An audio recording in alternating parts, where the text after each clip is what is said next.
جو ساتھی سنتوں سے فارغ ہو چکے ہیں وہ بھی سب کو مکمل کریں۔ الحمد للہ نحمده ونستعینه ونستغفره ونؤمن به ونتوکل علیہ ونعوذ باللہ من شرور انفسنا ومن سیئات اعمالنا من يهد الله فلا مضل له ومن يضلله فلا هادي له ونشهد أن لا إله إلا الله وحده لا شريك له ونشهد أن سيدنا ومولانا محمدا عبده ورسوله صلى الله عليه وعلى آله وأصحابه وبارك وسلم تسليما كثيرا كثيرا أما بعد فأعوذ بالله من الشيطان الرجيم بسم الله الرحمن الرحيم لقد كان لكم في رسول الله أسوة حسنة وقال النبي صلى الله عليه وسلم لا يؤمن أحدكم حتى يكون هواه تبعا لما جئت به أو كما قال عليه الصلاة والسلام صدق الله العظيم وصدق رسوله النبي الكريم رب اشرح لي صدري ويسر لي امري واحلل عقدة من لساني يفقهوا قولي۔ ایک مرتبہ نبی اکرم صلی اللہ علیہ وسلم پر درود شریف پڑھ لیجیے۔ اللهم صل على محمد وعلى آل محمد كما صليت على إبراهيم وعلى آل إبراهيم إنك حميد مجيد اللهم بارك على محمد وعلى آل محمد كما باركت على إبراهيم وعلى آل إبراهيم إنك حميد مجيد۔ محترم بزرگوں اور عزیز دوستوں، اللہ تبارک و تعالیٰ کا احسان،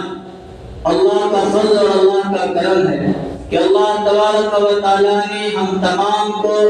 نماز جمعہ کے لیے اپنے گھر مسجد جلد سے جلد آنے کی توفیق نصیب فرمائی۔ اور اللہ تعالیٰ کا مزید احسان یہ ہے کہ اللہ تعالیٰ نے دین کی ایک قیمتی مبارک مجلس میں نبی صلی اللہ علیہ وسلم کی نسبت سے اور اللہ تبارک و تعالیٰ نے اپنی نسبت سے، اپنے دین کی نسبت سے کچھ کہنے اور سننے کی توفیق نصیب فرمائی۔ جو باتیں کہی جائیں اللہ تعالیٰ ہم تمام کو ان تمام باتوں پر عمل کرنے کی توفیق نصیب فرمائے اور قیامت کے دن کے لیے ذریعہ نجات اور ذریعہ مغفرت بنائے۔ بزرگوں، دوستوں، عزیزوں، نبی اکرم صلی اللہ علیہ وسلم کی ذات اقدس اس پوری امت مسلمہ کے لیے یا اللہ تبارک و تعالیٰ کی طرف سے ایک احسان، ایک بہت بڑی نعمت اور ایک بہت بڑا فضل جو اس امت کو ملا۔ نبی صلی اللہ علیہ وسلم کا مقام و مرتبہ پوری کائنات میں تمام انبیاء علیہ السلام سے بڑا اور اونچا۔ اللہ کا مقام، پھر اللہ کے بعد اللہ کے نبی صلی اللہ علیہ وسلم کا مقام، پھر تمام انبیاء کا، صحابہ کا، اس طرح سلسلہ در سلسلہ چلا آتا۔ گویا نبی صلی اللہ علیہ وسلم کی ذات اقدس یہ بابرکت ہے، اللہ کی طرف سے رحمت للعالمین ہے، اور اس امت کی رہنمائی کے لیے اللہ تعالیٰ نے نبی صلی اللہ علیہ وسلم کو ہمارے لیے بھیجا ہے۔ اب ہم لوگوں کی ذمہ داری یہ بنتی ہے کہ نبی صلی اللہ علیہ وسلم کی سیرت کو سن کر،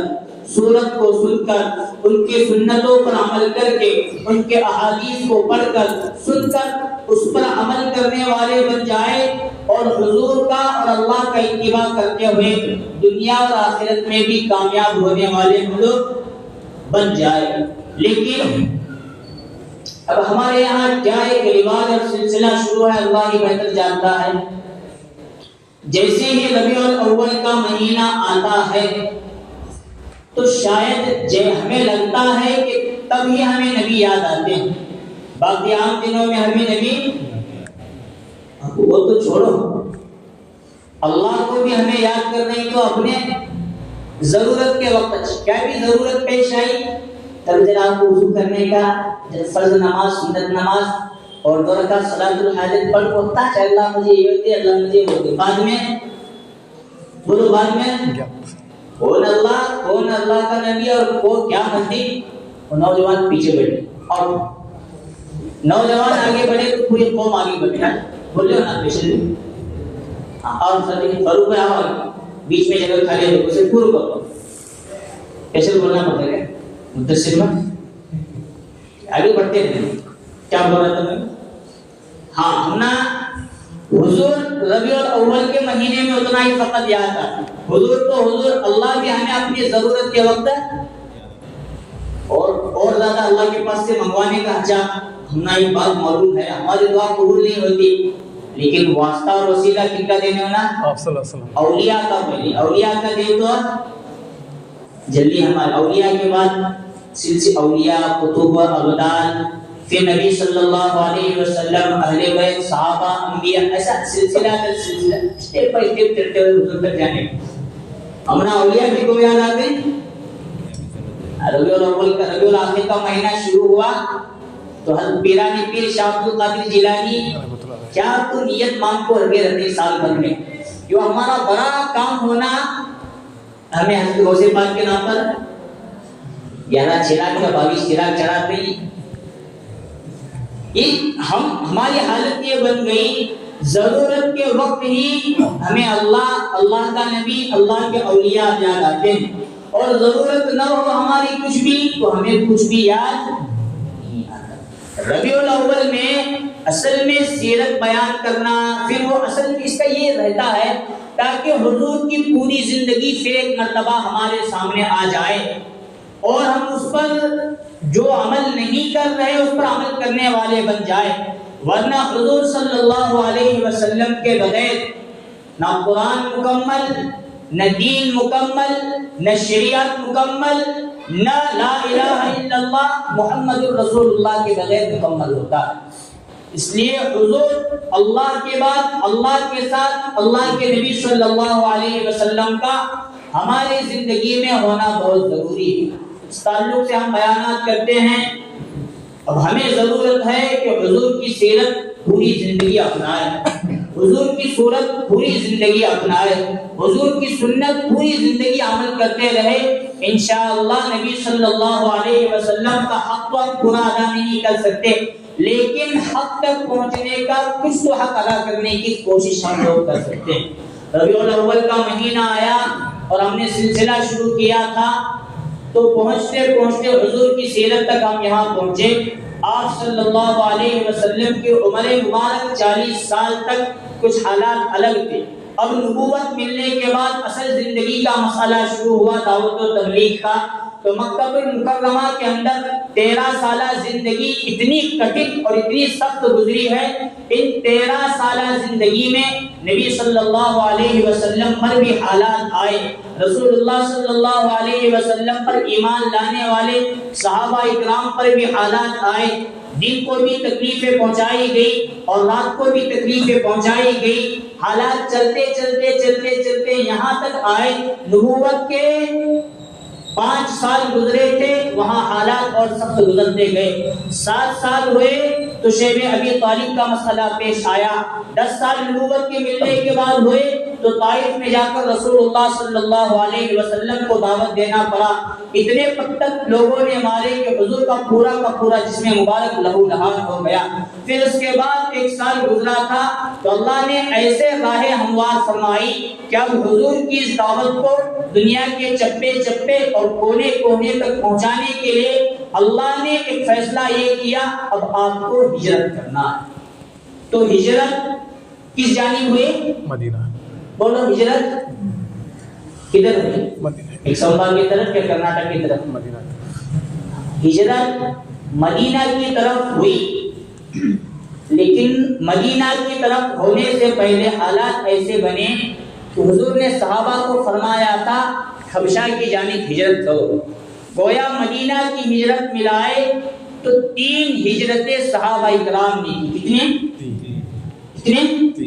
پہلی ہجرت حضور خود نہیں گئے صحابہ کو فرمایا تم کہاں جا کر جانا چاہتے ہو ہجرت کی نیت سے جاؤ اور اپنے دین پر قائم ہو تو کہتے ہیں کہ 6 عورتیں اور 15-20 مرد اس زمانے میں حبشہ کی جانب ہجرت کر کے چلے گئے اور ادھر مکہ میں کفار و مشرکین نے یہ مشہور کر دیا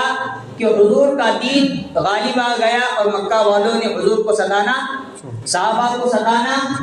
بند کر دیا۔ وہ بات حبشہ تک پہنچی۔ وہ جو صحابہ اکرام گئے تھے، اب ہمارے لیے تو راہ ہموار، ہم نبی کو چھوڑ کر اللہ کا گھر اور اللہ کے رسول کا گھر چھوڑ کر کہاں رہ سکتے ہیں؟ وہ واپس آئے تو پھر مکہ والے اور زیادہ ستانے لگے، اور ستاتے ستاتے ایسے حالات آئے کہ حضور نے پھر اعلان کیا جس صحابی اور جس صحابیہ کو جہاں دل چاہے وہاں ہجرت کر کے جاؤ، اس مقام پر رہو اور اپنے دین پر قائم رہو، موت تمہیں کلمے والی آنا چاہیے۔ تو 100 سے زیادہ لوگوں کی ایک بڑی جماعت واپس ہجرت کر کے حبشہ کی جانب چلی گئی۔ پھر مکہ والوں نے یہی اعلان کروایا کہ یہاں کے حالات اب درست ہو چکے ہیں، یہاں کے لوگوں کو جا کر کسی اور جگہ رہنے کی ضرورت ہے۔ پھر وہ واپس قافلہ آیا اور حالات ایسے بنے کہ حضور نے خود مدینہ کی طرف لوگوں کو رجحان دلایا کہ مدینہ جاؤ، اور انشاءاللہ اللہ سے امید ہے مجھے بھی یہ حکم آئے گا اور میں بھی مدینہ کی طرف ہجرت کر کے چلا جاؤں۔ وہ وقت آیا، اب کفار و مشرکین جس میں ابو جہل تھا، ابو لہب، بڑے بڑے کفار و مشرکین سردار تھے، تو سب کے سب ایک دن دارالندوا ایک مشورے کی جگہ میں جمع ہوئے اور کہنے لگے حبشہ کی طرف تو ہجرت دی، ہم چپ بیٹھے، مدینہ کی طرف تمام صحابہ اکرام چلے گئے، ہم چپ بیٹھے ہیں، اگر اسی طرح ہم چپ بیٹھے رہے تو حضور ہمارے ہاتھوں سے چلے جائیں گے اور ان کا دین کسی اور مقام پر جا کر پوری دنیا میں غالب آ جائے گا۔ اس لیے کیا کرنا حضور کا، محمد ابن عبداللہ کا کیا کرنا چاہیے، اس تعلق سے میٹنگ جمائی گئی اور باتیں چل ہی رہی تھی کہ شیطان ایک نجد کے بزرگ شخصیت کا روپ لیے ہوئے دروازے پر آ کھڑا۔ لوگوں نے پوچھا تم تو یہاں مکہ کے معلوم نہیں ہوتے ہو، تم کہاں سے آئے ہو، کس وجہ سے آئے؟ شیطان نے جو انسان کی شکل میں آیا تھا اس نے کہا تمہارے مشورے میں میں بھی شریک رہنا چاہتا ہوں، جو فیصلہ ہوگا وہ مجھے بھی منظور ہوگا، کچھ رائے کی ضرورت ہو تو وہ رائے میں بھی ویلکم کیا گیا، بٹایا گیا۔ پھر آپس میں گفتگو شروع ہوئی، کسی نے رائے دی صحابہ تو چلے گئے، ہم کو بلانے کی ضرورت نہیں، نبی ابھی ہمارے مکہ کے اندر موجود ہیں، ان کو سیدھا ہم قید کر دیں گے اور قید کے حالت میں ان کو رکھیں گے۔ اس شیطان نے کہا جو بزرگ کی شکل میں آیا تھا آج قید کرے، دو چند دنوں کے بعد، مہینہ 15 دنوں کے بعد وہ پھر سے آزاد ہو جائیں گے، پھر وہی دعوت کا کام کریں گے، اس لیے یہ رائے منظور دی۔ دوسرے شخص نے یہ رائے دی کہ ان کو جلا وطن کر دیتے ہیں، کسی اور مقام پر بھیج دیتے ہیں، مکہ میں ان کی نو انٹری، ان کو واپس یہاں آنے کی ضرورت نہیں۔ شیطان نے کہا وہ ہجرت خود کر رہے ہیں، تمہاری جلا وطن کرنے کی کیا ضرورت؟ ابو جہل نے کہا نہ ان کو قید کیا جائے گا نہ جلا وطن کیا جائے گا۔ مکہ المکرمہ کے اندر جتنے قبائل موجود ہیں، ہر قبیلے کا ایک ایک نوجوان جوان ہو، آج ہی رات میں تمام کے تمام لوگ مل کر حضور اپنے گھر سے جیسے ہی صبح کی نماز کے لیے یا تہجد کے لیے باہر آئیں گے، ان پر حملہ کر دیں گے اور قتل کر دیں گے۔ حضور کے خاندان والے کسی ایک قبیلے کے ساتھ، کسی ایک خاندان کے ساتھ جھگڑا کر سکتے ہیں، لیکن ہمارا ہر شخص قتل میں موجود ہوگا تو ہر شخص سے بدلہ لینے کی ان کے اندر طاقت اور ہمت اصلا مل جائے گی۔ تو یہی رائے اور مشورہ ہوا، اور ادھر ابھی مشورہ ہوا ہی نہیں تھا، ادھر حضرت جبریل علیہ السلام آئے اور فرمایا آج ہی رات آپ کے قتل کا منصوبہ بن چکا ہے، آپ کو آج رات قتل کرنے کی تیاری ہو رہی ہے، اور اللہ کا حکم ہے اسی رات میں آپ کو مدینہ کی طرف ہجرت کر کے جانا۔ حضور نے پوچھا مجھے اکیلے جانا ہے یا میں کسی اور کو اپنے ساتھ لے کر جا سکتا ہوں؟ حضرت جبریل کہنے لگے جیسے آپ کو حکم ہوا ہے ہجرت کا، اسی طرح ابو بکر صدیق کو آپ کے ساتھ ہجرت کرنے کا حکم ہوا ہے، ابو بکر کو لے کر آپ ہجرت کی طرف چلے جائیں۔ اب رات کے شروع حصے سے کفار و مشرکین حضور کے قتل کرنے کا منصوبہ بنا کر رات کے شروع حصے سے حضور کے گھر پر پہرا دینے کے لیے آئے، اور انتظار میں تھے کہ کب حضور باہر نکلے اور کب ہم انہیں قتل کر دیں۔ اب شروع سے عشاء کے بعد سے وہ پہرے داری کا کام کر رہے ہیں، ہم انتظار کر رہے ہیں کہ کب حضور آئے۔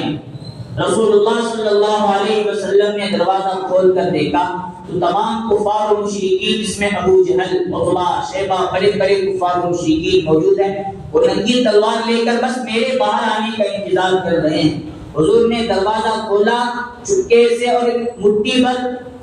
مٹی اٹھائی اور سورہ یاسین کی کچھ آیات تلاوت فرما کر اس پر پھونک ماری اور لوگوں کی طرف اسے اڑا دیا۔ وہ مٹی، اللہ کا قدرت ایسا ہوا، وہ مٹی دھول بن کر ان کے آنکھوں میں چلی گئی اور حضور کھلم کھلا علی الاعلان انہی کفار و مشرکین اور ننگی تلواروں کے سائے میں سے وہاں سے نکلے، حضرت ابو بکر صدیق رضی اللہ عنہ کے گھر پر جا پہنچے اور جا کر حضرت ابو بکر لے کر قافلہ و روانہ مدینہ کی طرف ہونا شروع ہوا۔ ادھر کفار و مشرکین انتظار کر رہے ہیں کب دروازہ کھلے، کب حضور آئے اور کب ہم حضور کا قتل کر دیں۔ ایک شخص نے آ کر کہا تم یہاں کیوں کھڑے ہو؟ لوگوں نے جواب دیا حضور کے گھر سے آنے کا ہم انتظار کر رہے ہیں تاکہ اس کے قتل ہو۔ وہ کہنے لگے تم اسی جگہ کھڑے ہو، تمہارے درمیان سے محمد صلی اللہ علیہ وسلم نکلے، ابو بکر کے گھر پہنچے، پھر مدینہ کی طرف وہ روانہ تم یہاں گئے، دیکھا تو دروازہ بند ہے۔ صبح تک انتظار کیا، شاید یہ بندہ جھوٹ بول رہا ہے، اگر ہم یہاں میدان خالی کرتے ہیں تو حضور نکل جائیں گے۔ صبح ہوئی تو دروازہ کھلا، حضرت علی رضی اللہ عنہ چادر کے اندر تشریف فرما کر اٹھے، دیکھا تو حضرت علی حضور نہیں۔ ایک بات یہ ہے یہاں، وہ کفار اور مشرکین چاہتے تھے تو دروازہ توڑ سکتے تھے، کنڈی کھٹکھٹا سکتے تھے اور اندر چلے جا کر حضور کا قتل کر سکتے تھے، لیکن ان کے اندر شرم و حیا تھی۔ جس گھر میں کوئی اجنبی عورت ہو، اس زمانے کی میں بات کروں، ذرا مجھے صاحب آواز بڑھا، ذرا کم لگ رہی ہے، ذرا بڑھا، کیا بولا تھا؟ جس گھر کے اندر اجنبی عورت ہو، وہاں اس دورے جہالت میں کوئی جاہل انسان بھی اس گھر میں بغیر اجازت کے جب تک مرد نہ ہو جانے کی ہمت اور جرأت، یہ گویا ان کے اندر ایک قسم کی حیا تھی جو آج ہم مسلمانوں کے اندر وہ حیا پانے کے لیے اپنے لڑکیوں کو بے درے کدھر بھی بھیج رہے ہیں، کیا بھی کر رہے ہیں، اور ہم بھی اچھے خاصے اپنے آنکھیں لڑاتے پھر رہے، اور ہمیں نہ اسلام کی پرواہ نہ حیا کی پرواہ، کچھ نہیں۔ اس زمانے جہالت میں جس کے بارے میں کہتے ہیں، اس زمانے میں کوئی ان کی رہنمائی کر سکے گا یا نہیں، وہ لوگوں کو شک و شبہ تھا۔ اس زمانے میں ان کی حالت تھی، حضور کو اگر چاہتے دروازہ توڑ کر یا کچھ بھی بنا کر نکل کر جا کر قتل کر سکتے تھے، لیکن جہاں عورتیں ہو یا جہاں عورت کا گھر ہو، اس گھر کے اندر جانے کے ان کے اندر حیا کی وجہ سے ہمت نہیں ہوتی تھی۔ صبح دروازہ کھلا تب معلوم ہوا کہ حضور ہمارے یہاں سے چلے جا چکے۔ حضرت ابو بکر صدیق رضی اللہ عنہ کو حضور صلی اللہ علیہ وسلم نے لیا اور سفر وہ چلتا رہا جا کر غار ثور نامی ایک پہاڑ ہے،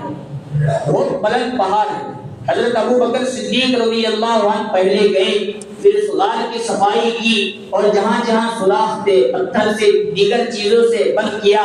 اور ایک سوراخ باقی رہا، وہ اپنے کپڑے یا لنگی کی تہبند کے وہ کپڑے کے ذریعے وہ سوراخ، بہت الگ الگ باتیں ہیں، وہ بند کر کے حضور صلی اللہ علیہ وسلم کو 3 دن اور 3 راتیں یا 3 راتیں اور 2 دن حضور صلی اللہ علیہ وسلم کے ساتھ حضرت ابو بکر صدیق رضی اللہ عنہ نے وہاں قیام فرمایا۔ ادھر کفار و مشرکین نے یہ اعلان کیا،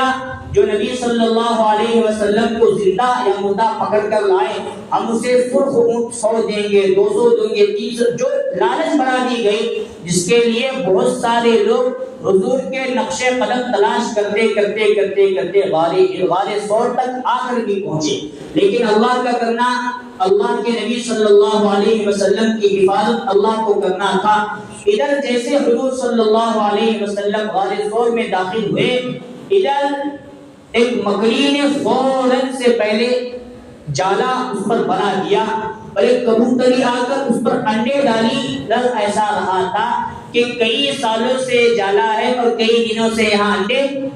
اگر آج کل پرسوں کوئی بندہ جاتا تو اتنا بڑا جالا نظر نہیں آتا اور انڈے یہاں موجود نہیں ہوتے۔ کفار و مشرکین تلاش کرتے کرتے اس غار کے منہ تک آ پہنچے، لیکن اللہ کی قدرت نے ایک ایسا نظام بنایا تھا مکڑی کے ذریعے اور کبوتری کے ذریعے، وہ انڈے اور وہ جالے کی وجہ سے ان کا دماغ نہیں چل رہا تھا۔ یہاں حضور ہو سکتے ہیں، لوگ کہہ رہے تھے اندر اسے توڑ کر جا کر دیکھیں گے، لیکن ان کی زبانوں پر اللہ نے تالے لگا دیا۔ اگر حضور یہاں جاتے، ابو بکر یہاں جاتے تو یہ جالا نہیں ہوتا، یہ انڈے نہیں ہوتے، یہاں جا ہی نہیں سکتے، تو اندر جا کر ہمیں جانے کی ضرورت نہیں۔ اس طرح رسول اللہ صلی اللہ علیہ وسلم کی حفاظت اللہ تعالیٰ نے مکہ میں رہتے ہوئے بھی کیا اور ہجرت کے موقع پر بھی کیا۔ پھر 3 دن یا 2 دن 3 راتیں مکمل ہونے کے بعد رسول اللہ صلی اللہ علیہ وسلم اس غار سے حضرت ابو بکر صدیق رضی اللہ عنہ کو لے کر جب نکلے ہیں، اب جو کھانا پانی 2-3 دن کے لیے نظام بنا تھا وہ بنا تھا۔ پھر ایک مقام پر گئے تو معبد رضی اللہ عنہ ایک بوڑھی کمزور عورت تھی جو ایک ویران علاقے میں رہا کرتی تھی، اور ان کا دستور یہ تھا میرے یہاں کوئی بھی مہمان آئے تو مہمان نوازی میں کچھ نہ کچھ کھلاؤں گی اور پلاؤں گی۔ لیکن جب یہ قافلہ حضور اور حضرت ابو بکر کا پہنچا ہے تو ایسے وقت پہنچا کہ ان کے پاس کھانے پینے کا کوئی ساز و سامان، کس کے پاس؟ بوڑھی عورت معبد رضی اللہ عنہ کے پاس، اور جو ان کی بکریاں تھی وہ بکریاں چرنے کے لیے گئی ہوئی۔ حضور تشریف لائے تو دیکھا ایک بوڑھی کا مکان، جا کر وہاں تھوڑی دیر رکے اور بوڑھی سے پوچھا ہمیں کھانے پینے کی ضرورت ہے، تمہارے پاس کچھ کھانے اور پینے کا سامان ہو تو ہمیں دے دو۔ بوڑھی افسوس کرتے ہوئے کہنے لگی آپ آئی ایسے وقت ہیں، وہ ابھی تک حضور کو نہیں پہچانتی۔ کہنے لگی جو آپ کا قافلہ آیا ہے ایسے وقت آیا ہے کہ میرے پاس کھانے کے لیے کچھ چیز، حتیٰ کہ پینے کے لیے گھر میں پانی موجود نہیں، دودھ پلا سکتی بکریاں میرے پاس موجود نہیں، وہ چرنے کے لیے گئی ہیں۔ تو حضور نے فرمایا یہ جو بکری یہاں بیٹھی ہے مجھے اجازت دو، میں اس کا دودھ لے کر پینا چاہتا ہوں۔ وہ کہنے لگی بکری اتنی کمزور ہے، نادر ہے، وہ چل پھر نہیں سکتی اور دبلی پتلی ہے، کمزور ہونے کی وجہ سے بچہ جننے کی طاقت بھی نہیں رہی، جس کی وجہ سے اس کے تھنوں کے اندر دودھ بھی نہیں ہے، تو آپ کہاں سے اس کا دودھ نکال سکتے؟ حضور نے فرمایا بس تم مجھے اجازت دو، میں اس کا دودھ نکال دوں گا۔ ٹھیک ہے، اگر آپ کی مرضی ہے دیکھ لیجئے۔ نکلا تو بہت اچھا، اس بکری کے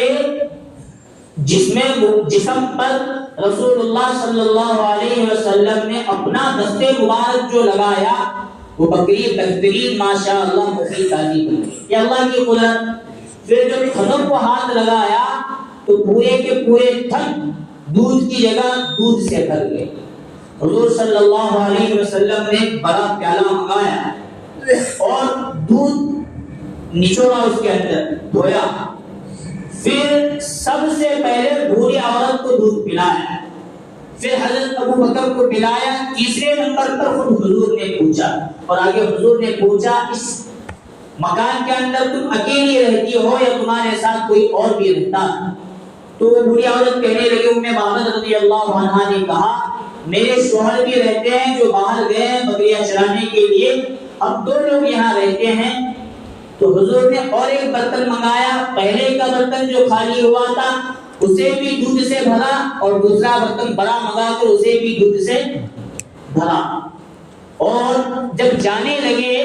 تو اس بوڑھی عورت نے پوچھا یہ تو بتائیے آپ کا چہرہ دیکھ کر لگتا ہے کہ آپ بڑے نیک اور دیندار انسان، آپ ہو کون اور آپ کے ہاتھوں سے برکتیں ہی برکتیں ظاہر ہو رہی ہیں، آپ ہو کون؟ تو اس نے کہا میں اللہ کا آخری، رسول اللہ صلی اللہ علیہ وسلم نے فرمایا میں اللہ کا آخری نبی محمد صلی اللہ علیہ وسلم۔ وہ جو چہرہ دیکھا تبھی سے